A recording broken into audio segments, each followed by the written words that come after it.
আপনারা জানেন, কার্যক্রম নিষিদ্ধ আওয়ামী লীগ ও এর অঙ্গ সংগঠনের নেতা কর্মীরা সম্প্রতি রাজধানীর বিভিন্ন স্থানে জড়ো হয়ে ঝটিকা মিছিল আয়োজনের মাধ্যমে আইন শৃঙ্খলা বিনষ্ট করে জনমনে আতঙ্ক সৃষ্টির পায়তারা করছে।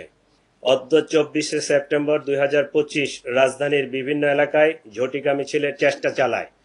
এ সময় পুলিশের টহল টিম, ঢাকা মহানগরের গোয়েন্দা পুলিশের সদস্যরা এ প্রচেষ্টা নস্যাৎ করে দেয়।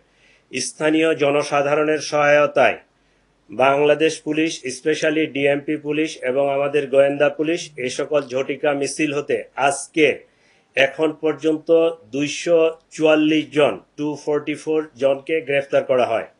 এই সময় তাদের কাছ থেকে 14টি ককটেল এবং 60টি ব্যানার উদ্ধার করা হয়। ডিএমপির ধারাবাহিক অভিযানে ইতিপূর্বেও এই ধরনের মিছিল থেকে প্রায় 5 শতাধিক নেতাকর্মীকে গ্রেফতার করা হয়েছে এবং তাদের আইনের আওতায় আনা হয়েছে। ফেসিবাদের পতনের পরেও তাদের হীন তৎপরতা থেমে নাই। আমাদের প্রিয় মাতৃভূমি স্বৈরাচারের থাবা থেকে মুক্ত হয়ে যখন স্থিতিশীল অবস্থায় এসে একটি সাধারণ নির্বাচনের জন্য প্রস্তুতি নিচ্ছে, এ সময় কার্যক্রম নিষিদ্ধ আওয়ামী লীগ এবং এর অঙ্গ সংগঠনের সদস্যরা অপতৎপরতা চালাচ্ছে, যেটি আমরা বিভিন্নভাবে দেখতে পাচ্ছি।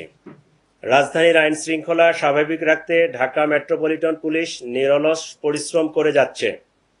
কার্যক্রম নিষিদ্ধ সংগঠনের অপতৎপরতা রোধে পুলিশের পাশাপাশি নগরবাসী সহায়তা করে যাচ্ছে।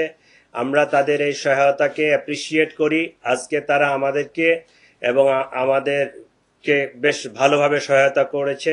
এই সহায়তা যেন ভবিষ্যতেও অব্যাহত থাকে, এই জন্য আমি তাদেরকে আমাদের পক্ষ থেকে, ডিএমপি পুলিশের পক্ষ থেকে উদাত্ত আহ্বান জানাচ্ছি। এবং আপনাদের মাধ্যমে ঢাকাবাসীকে আরও বলতে চাই যে আপনারা নাগরিক দায়িত্ব পালন করবেন।